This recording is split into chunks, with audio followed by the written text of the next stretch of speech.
숨쉬고 있다는 것은 내가 생명으로 있는 상태이다. 이런 말씀으로 한번 나눠보겠습니다. 마태복음 18장 1절에서 10절 말씀인데요.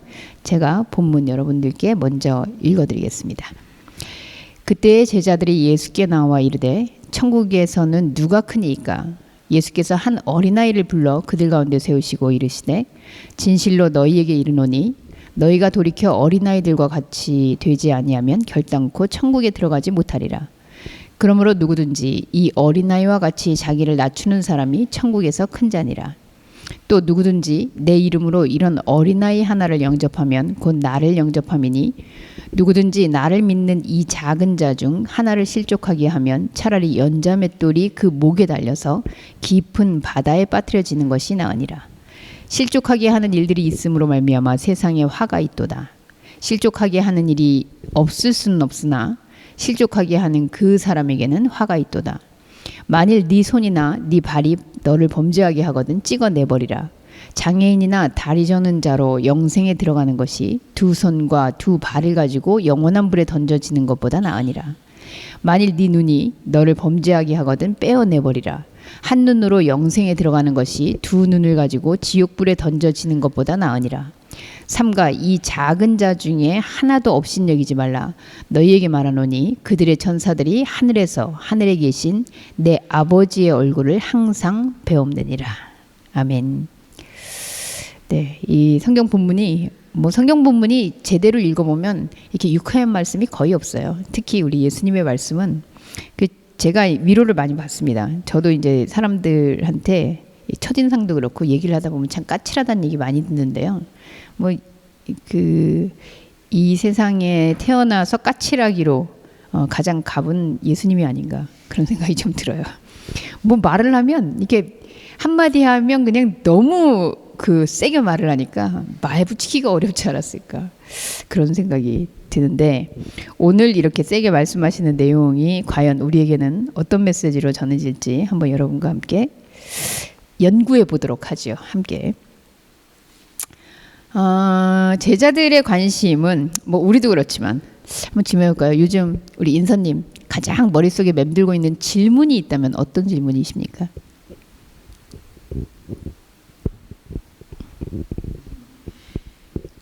질문 없습니까?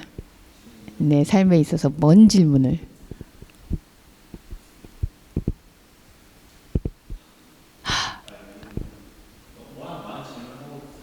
그 중에서 질문 안 하려고 너무 질문이 들어서 네, 얼마 전까지만 해도 나는 누구지? 이런 질문했던 것 같아요. 근데 그걸 좀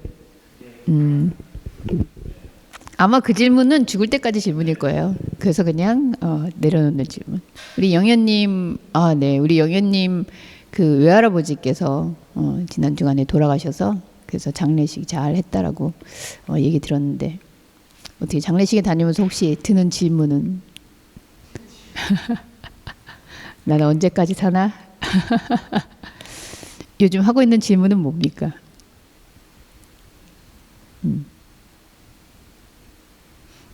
그냥 질문 없이 살아요. 힘드네요. 힘들어서.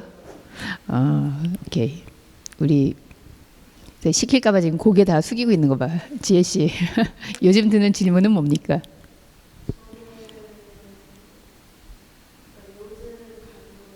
네. 요즘 질문은 세대 간의 갈등? 혹시 정치 출마하고 이러실 건 아니죠? 전혀. 세대 간의 갈등. 그게 아마 세대라는 게 꼭 우리 사회의 어떤 갈등보다도 우리 안에서 또 집안에서 가까운 사이에서 이런 세대 간의 갈등들이 결국은 큰 나라의 국가의 이런 갈등이 되지 않나 싶기도 해요. 어쨌든 여러분들이 이렇게 질문하는 거 보면 우리는 이미 말씀을 어쨌든 이렇게 생각하면서 또 질문하는 법을 어느 정도 배워가고 있는 중이기 때문에 그런 존재적인 질문들을 던지게 되는 것 같아요. 근데 이 제자들, 네, 저는 솔직히 이렇게 얘기하면 정말 미안한 얘기지만 우리 제자들은 참 예수님 있는 동안에 뭐라 그래야 되나, 천덕꾸러기라고 해야 되나, 말썽꾸러기라고 해야 되나, 예수님이 원하는 그 질문이나 답을 한 번도 해주지 않는 그런 제자들이구나 이런 생각이 드는데 오늘 질문도 역시나 천국에서는 누가 큽니까? 여러분 우리 늘 얘기하잖아요. 누가 크냐, 작냐, 많냐, 적냐, 높으냐, 낮냐. 이 세계는 결국은 예수님이 볼 때, 하나님의 입장에서 볼 때 이거는 그냥 현상의 얘기예요. 마치 우리가 물건을 갖다 놓고 저 스피커보다 카메라가 큽니까? 아니면 카메라보다 보면대가 더 큽니까? 아니면 누가 더 키가 큽니까? 작습니까? 이 현상 세계에서 늘 주어져 있는, 특히 우리는 자본주의라는 사회 속에 살고 있는데 자본주의 사회에서는 바로 이 크냐, 작냐, 적냐, 많냐, 높냐, 낮냐, 세냐, 약하냐 이런 상대적인 비유의 세계로 존재를 매김하는 거죠. 너는 쟤보다는. 그렇게 해서 어떻게 해요? 서열이 쫙 생기는 거죠. 제자들의 질문도 다르지 않았어요. 결국 제자들이 다른 데서도 이런 질문 유사하게 하는데요. 그래서 누가 예수님 옆에 앉게 됩니까? 뭐 이런 질문을 하게 되죠.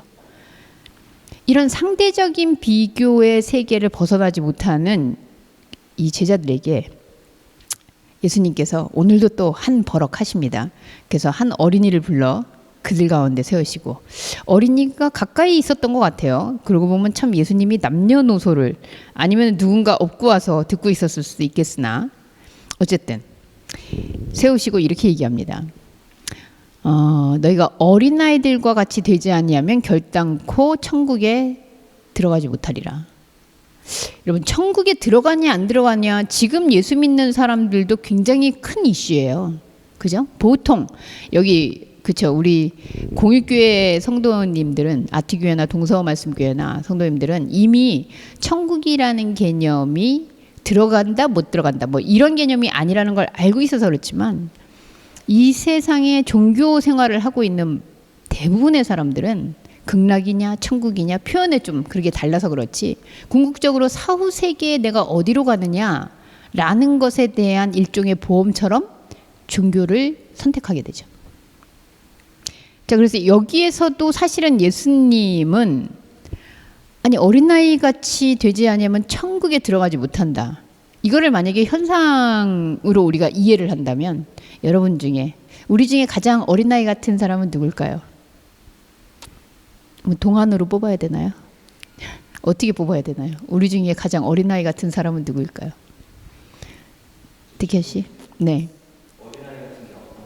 그러니까 어린아이 지금 어린 나이에 예수님이 이렇게 모호하게 말씀해요. 어린 나이들과 같이 아니하면 그럼 어린 나이를 뭘로 규정해야 되지? 얼굴이 동안인 걸로 해야 되나? 아니면 실제로 정말 나이가 어린 걸로 해야 되는가? 그래서 어린 나이와 같이 이미 어린 나이가 아닌데 어린 나이와 같이 되지 아니하면 심지어 천국에 가지 못한다. 그럼 우리는 그래서 우리 잘 알고 있잖아요. 이 해석이 결국 어떻게 됩니까? 뒷절에 4절에 예수님이 이렇게 말씀하시거든요. 그러므로 누구든지 이 어린아이와 같이 자기를 낮추는 사람이 천국에서 큰 자다. 아마 예수님 당시의 아이들은 자기를 잘 낮췄나 봐요. 그렇게 생각하십니까? 우리 그쵸 학생들을 가르쳤던 어린아이를 가르쳤던 인선 선생님 아이들이 이렇게 자기를 잘 낮춥니까? 네? 뭐라고요? 그렇죠. 머리 꼭대기에 올라가 있다 그러잖아요. 왜 우리? 그 예수님이 정말 이 당시에 어린아이들은 너무 순수하고 이렇게 낮추고 겸손해서 이렇게 얘기하시는 걸까요? 당연히 아니겠죠. 그럼 과연 이 어린 나이가 되라 라는 말을 조금 더 성경이 언어의 의미를 가지고 있는 노골적인 표현으로 한다면 이미 우리 알고 있어요. 우리 안에서 그 당시에 어린아이라는 거는 여자, 어린이, 노인 그리고 소, 돼지, 염소 이렇게 가는 거잖아요. 그러니까 인간의 어떤 축에 끼지 못하는 거예요. 지금도 사실은 성인식을 거치지 않은 성인이 되지 않은 아이들은 사실은 인간이라는 범주 안에 아직 덜 연물어서 못 끼는 거죠. 이때는 더 했겠죠. 그래서 어린 나이라는 거는 사실 자기를 낮추는 사람이 아니라 이제 낮아져서 보이지도 않는 존재인 거예요. 자, 그런데 예수님이 어린 나이가 되라. 그리고 어린 나이와 같지 아니하면 천국에 못 간다라고 했을 때 우리 안에서 아까 그 시인이 고백한 것처럼 우리 안에서 낮춰지고 있는 존재, 심지어 없는 것처럼 취급받고 있는 존재, 그게 어린아이겠죠. 그 예수님이 얘기할 때 이 어린아이는 곧 우리의 영적인 자아예요. 그렇죠? 어린아이를 잃어버리고 있는 상태. 그래서 영적인 자아를 잃어버리면 어떻게 돼요? 천국에 가지 못한다. 천국의 소통이 이루어지지 않는다. 하나님과 이야기할 수 없다. 뭐 여러 표현으로. 그러니까 결국은 우리 안에서의 영적인 자아인 어린아이가 보이지 않는다면 우리가 천국은 없는 상태라는 거죠. 그 예수님이 여기에서 근데 이제 이런 생각을 해야 돼요.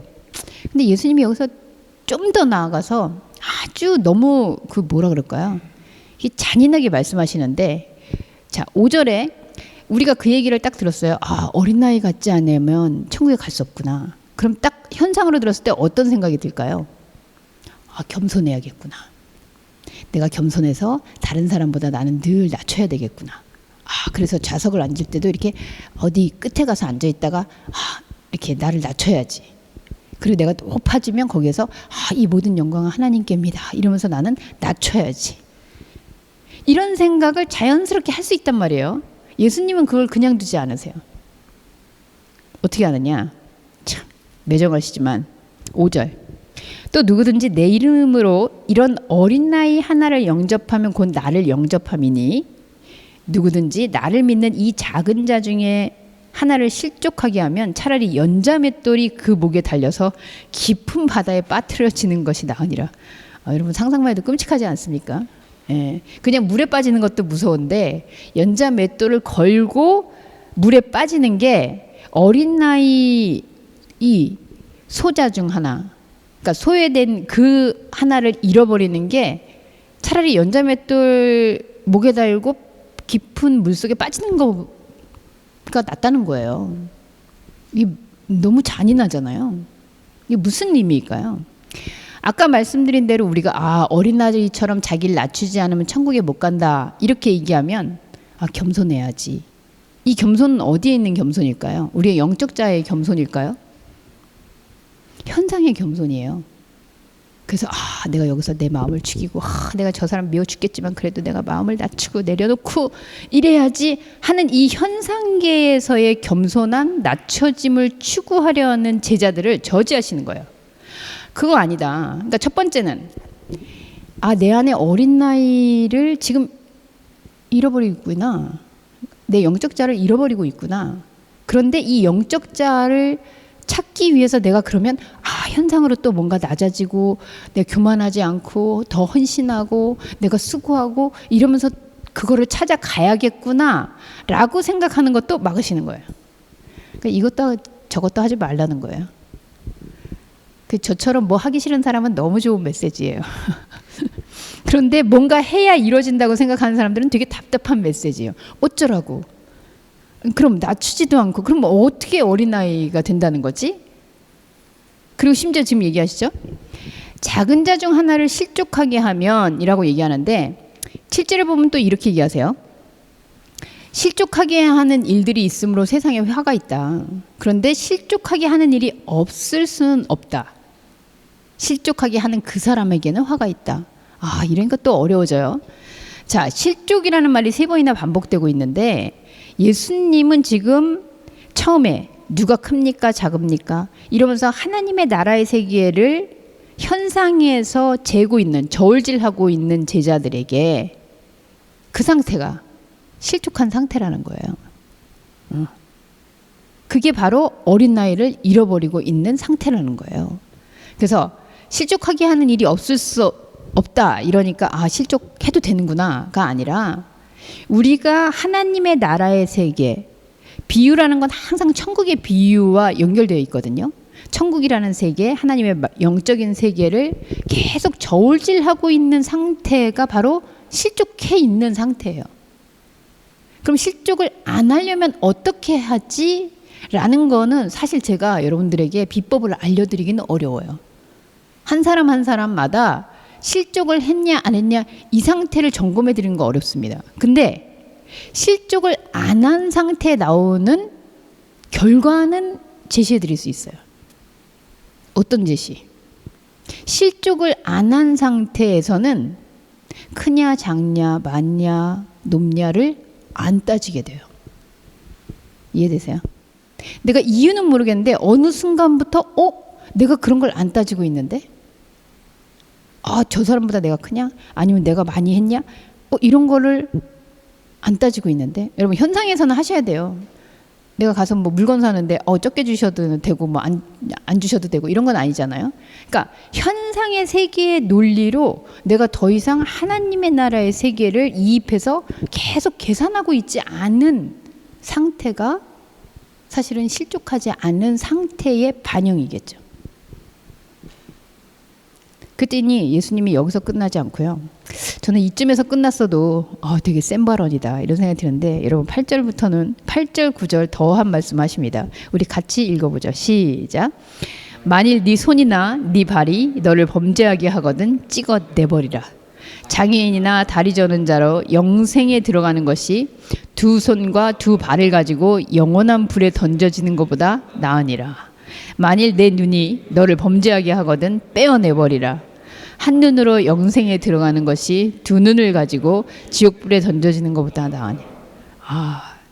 여러분 하나님의 세계의 말씀을 이 비유의 말씀을 현상의 말씀으로 들으면 예수님은 너무나 무시무시한 무지막지한 예전에 영화 보니까 타짜 거기서 뭐 이렇게 잘 못하고 그러면 막 손 자른다 그러고 막 이런 거 나오더라고요. 이게 무슨 무협 영화도 아니고. 자, 예수님이 왜 갑자기 실족을 얘기하시면서 여기서 스스로 장애인이 되라. 처음에는 어린아이가 되라 이렇게 얘기하셨는데 그 다음엔 어린아이도 모자라서 장애가 되라는 거예요. 자, 손이나 네 발이 범죄를 하거든. 이거 어떻게 이해해야 될까요? 분명히 같은 말씀을 지금 맥락 가운데서 하고 있는 거라면 이 장애인으로 등장하고 있는 용어는 어린아이와 같을 겁니다. 어린아이가 되라는 말과 장애인이 되라는 말과 같아요. 자, 유대시대에 우리가 조금 연상해 볼까요? 유대인들은 그 당시에 제사를 드렸잖아요. 하나님께 예물을 드렸잖아요. 자, 제물을 드릴 때 어떤 제물을 드려야 하죠? 성지 씨, 제물 드릴 때 향을 드리는데 자, 갖다 바칠 때 내가 한 10개 있어요. 그 중에서 제물 드리려면 어떤 거 골라요? 그렇죠. 좋은데 그 중에서도 좋다라는 건 어떤 의미? 흠이 없어야 되는 거죠. 여러분 흠 없는 제물이 하나님께 바쳐지는 제물이에요. 근데 여기 보세요. 장애. 흠 있다는 거잖아요. 그러면 예수님의 말씀이 지금 앞뒤가 안 맞거든요. 지금 유대교에서는 당연히 하나님께 드려지는 예물, 드려지는 제물은 흠이 없는 순결한 그래서 그런 것들을 뽑아서 하나님께 바칠 때 하나님이 받으시는 향기로운 제물이라고 얘기하는 상태예요. 그런데 여기에서 뭐라고 얘기하느냐? 네 손이나 네 발이 너를 범죄하게 하거든. 좋아요. 범죄하게 하는 것을 심판하는 것은 오케이. 그럼 심판했는데 찍어내버리래요. 그 순간 그 사람은 뭐가 돼요? 장애인 되잖아요. 그럼 하나님께 바쳐질 수 있는 존재가 될까요? 이거 완전 매장이에요. 네. 완전 매장되는 거예요. 그런데 예수님은 이걸 어디다 연결해요? 장애인이나 다리 저는 자로 어디에 들어간다? 영생에. 자, 장애인이나 아마 유대인들도 이 말에는 동의를 하는 사람도 있었을 거예요. 손이나 발이 범죄를 해. 그럼 찍어내버려. 왜 우리 이에는 이, 눈에는 눈. 모세오경에 나오잖아요. 그래서 그래 심판을 받아야지. 그런데 문제는 그렇게 해서 심판받은 존재가 장애인이에요. 근데 이 장애인이나 다리 자는 자로 네가 영생에 들어가는 것이 그렇게 두 손 두 발 멀쩡한 걸로 영원한 불에 던져지는 것보다 낫다. 오해할까 봐 한 번 더 하시죠. 네 눈이 범죄했냐? 그럼 눈 빼어내라. 마찬가지예요. 눈 빼면 흔 생기는 거예요. 장애예요. 그런데 그 상태로 영생에 가는 것이 지옥불에 던져지는 것보다 낫다. 자, 그러면 장애인이 영생에 들어가요? 못 들어가요? 예수님 발언에 의하면 들어가는 거죠. 오히려 멀쩡한 사람이 지금 지옥불이다? 네. 영원한 불에 던져진다는 거죠. 무슨 의미일까요? 왜 예수님은 이 얘기 듣고 유대인들이 있었으면 또 뭐라 그랬을까요? 또 슬그머니 돌 들었겠죠. 아니 지금 흠 있는 채로 영생에 들어갈 수 있다고? 오히려 죄를 대신해서 예물, 나 대신 내가 지은 죄 제 양한테 다 덮어 씌워서 제가 죽으면 나는 멀쩡해서 하나님께 천국에 가는 존재인데 뭐 내 손, 내 발, 내 눈을 찍어버리고 장애인이 된다고? 근데 그 장애된 상태로 영생에 들어갈 수 있다고? 그러니까 예수님은 당시에 하나님과 소통하는 존재, 하나님께 드려지는 존재, 하나님과 관계 맺는 존재에 대한 인식을 완전히 뒤집어 버리시는 거죠. 저는 이 생각이 들었어요. 만약에 영적인 차원에서는, 그죠? 여기 보면 내 손이나 발은 우리의 현상이에요. 너의 현상이 너의 안에 있는 어린아이를 못 보게 하거든. 너의 현상이 하나님의 세계에 대한 것을 보지 못하는 실족의 상태가 되거든. 그거 무시해라. 그거 차라리 잘라버려라. 그거 차라리 깊은 바다에서 못 올라오게 연자맷돌 메고 그냥 던져버려라. 그렇게 얘기하시거든요. 그리고 어린아이, 그리고 장애인으로, 세상에선 장애라 그러고 세상에선 어린아이라 그러지만 그 상태로 하나님과 함께하고 있는 상태가 진정한 존재입니다. 이래 얘기하시는 거죠. 그러면 영적인 세계에서는 오히려 실족할 거리가 적어지는 우리의 눈에 보이는 장애들이, 아, 나 손이 부족해, 나 눈이 안 좋아 하는 이런 것들이 오히려 건강한 상태가 되지 않을까요? 거꾸로 찍어버릴 게 없잖아. 이미 없어서. 잘라버릴 게 없잖아. 이미 없어서. 빼낼 게 없잖아. 이미 못 보고 있어서. 그래서 우리가 장애다 아니다, 아, 저 사람 장애인이다 아니다, 현상에서 판단하고 있는 것도 사실은 예수님이 볼 때는 아닐 수 있다는 거예요. 우리가 판단하고 있는 세계들.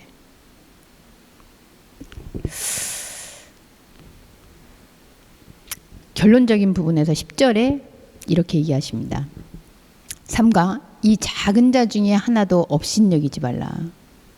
너에게 말하노니 그들의 천사들이 하늘에서 하늘에 계신 내 아버지의 얼굴을 항상 배옵느니라. 앞에서 이렇게 막 내질러서 얘기하시고 또 미안하잖아요. 네, 그러니까 또 이렇게 보듬는 얘기를 해주세요. 어떤 얘기냐? 자, 결국은 어린아이, 소외받는, 현상에서는 없는 걸로 취급되고 있는 우리 안에 있는 그 영적인 자아의 상태. 그리고 현상에서는 사실은 다 잘려버려서 그런 기준에 맞지 않아서 장애라고 불리고 있는 우리의 영적 자아의 상태. 이 상태가 된다는 것은 천사들이 하늘에 계신 내 아버지 얼굴을 벗게 한다. 여러분, 천사라는 이야기 우리 많이 했던 것 같아요. 천사는 날개를 달고 이렇게 날아다니는 큐피트? 아니고 지금 여러분들이 천사체로 있는 거예요. 하나님의 말씀이 들려지고 있는 상태. 하나님의 말씀이. 그래서 천사는 하나님의 세계와 우리 세계를 오가는 마치 전파 같은 거죠. 근데 이게 말씀체, 지금 저 TV하고 제 노트북이 블루투스로 연결되는 체예요. 바디를 가지고 있어요. 그래서 이게 연결만 되면 얘네는 소통이 되는 거예요. 근데 저는 블루투스 하고 싶다고 이 스피커하고 연결이 안 돼요. 블루투스 체가 아니기 때문에. 하나님하고 연결되는 그 주파수를 갖고 있고 그 연결이 가능성을 가지고 있는 가능태로서의 우리가 바로 천사체가 되는 거죠. 근데 블루투스를 안 켜놓고 있으면 천사체로서의 기능을 하지 않아요. 이해되시죠? 하나님과 우리가 연결되는 것은 천사체로서 이 하나님의 말씀의 세계에 이 주파수가 작동할 때 우리는 천사체가 돼요. 그럼 이게 무슨 말이냐? 그죠? 하나님은 이 천사체가 되기만 하면 언제든지 연결되는 원형의 말씀체라는 거죠. 그래서 이분은 꺼지지 않아요. 그런데 우리가 껐다 켰다가 되는 거죠. 그래서 그 말씀체로 우리가 온이 되면 하나님은 눈에 안 보이든 아니면 어떤 감정이 됐든 뭐가 됐든 하나님은 여기 보면 그죠? 내 아버지 얼굴을 항상 배웁는다. 안 볼 수 없는 상태로 되는 거예요. 내가 블루투스로 연결되는 순간 연결 안 되는 상태가 될 수 없는 것처럼, 좀 더 쉽게 이해한다면 제가 오늘 제목으로 얘기했죠. 나는 호흡체예요. 그래서 호흡을 하고 있는 한 내 생명이 살아있는 건데, 여러분 공기가 더 클까요? 우리가 더 클까요? 예, 우리는 공기가 일로 들어온다고 생각하는데 사실은 공기가 훨씬 큰 거죠. 근데 우리는 공기체 안에서 공기체가 돼서 호흡을 하고 있을 때 공기를 피할 수 없어요. 근데 우리는 공기를 인식하지 않을 수는 있어요. 내가 지금 숨 쉬고 있구나.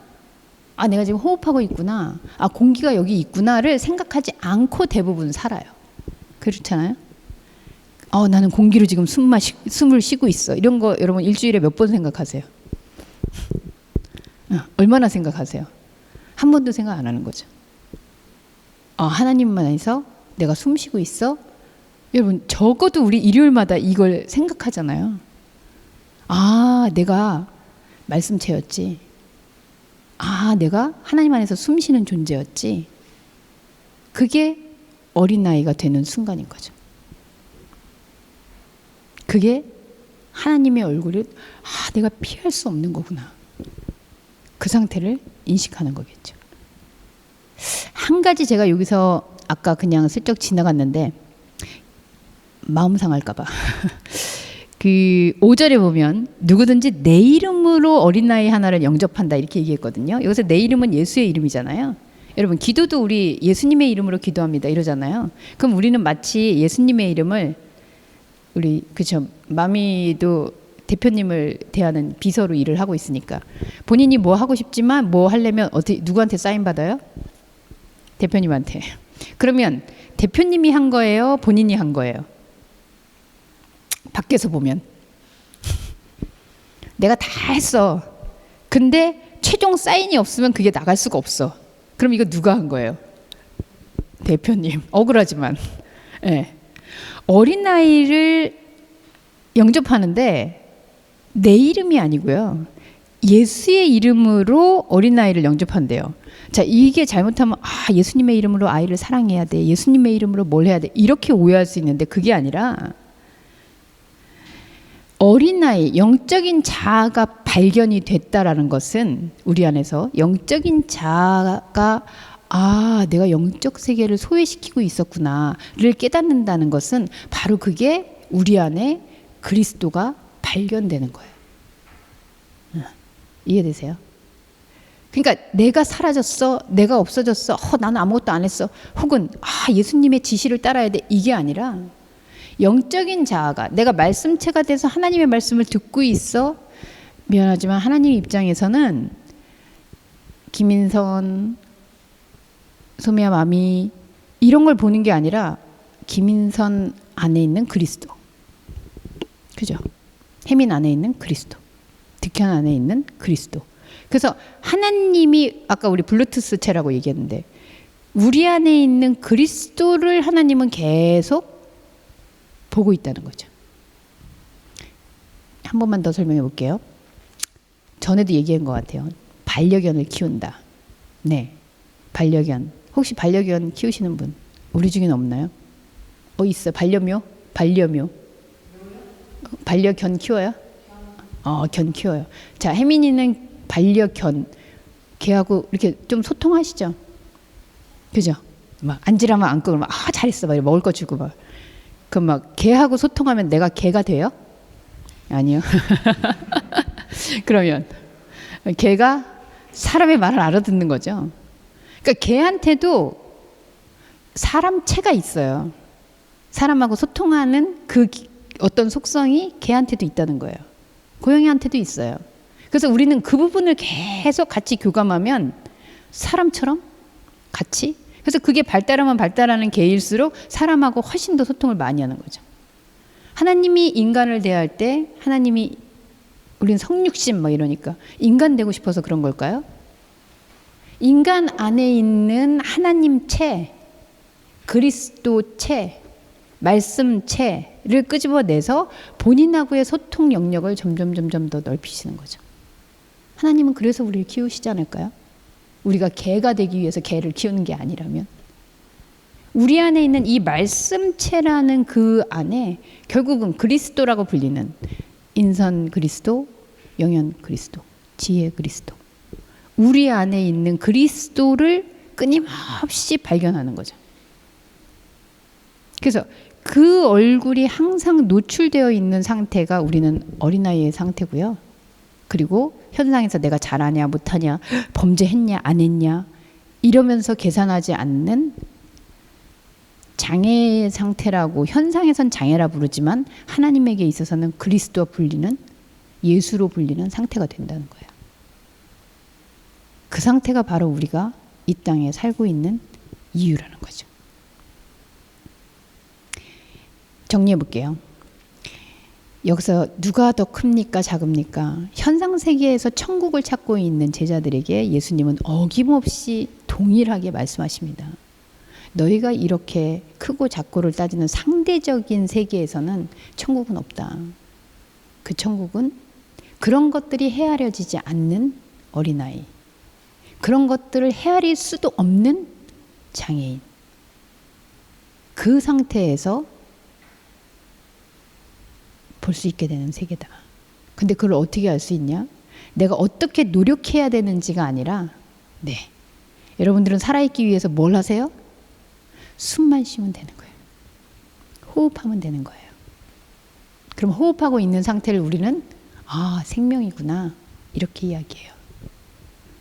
여러분들이 무엇을 했느냐 안 했느냐가 아니라 아, 난 살아있구나, 생명이구나. 그게 바로 영생의 상태고 하나님의 말씀체로 존재하고 있는 상태입니다. 그 상태가 우리가 이렇게 모여서, 아니 이 바쁜 시간에, 이 날씨도 꿉꿉한 시간에 우리는 왜 모이는 걸까요? 그걸 서로 알려주고 같이 어린아이가 있음을, 같이, 네, 어렵지만 손발을 찍어내는 그 과정을 함께하고 있는 거죠. 그게 바로 말씀의 공동체고, 그 공동체 안에서 우리는 서로의 그리스도를 발견하면서 하나님의 살아계심을 확인합니다. 이 확인이 지속되는 공동체가 되기를 간절히 소원합니다. 기도하겠습니다.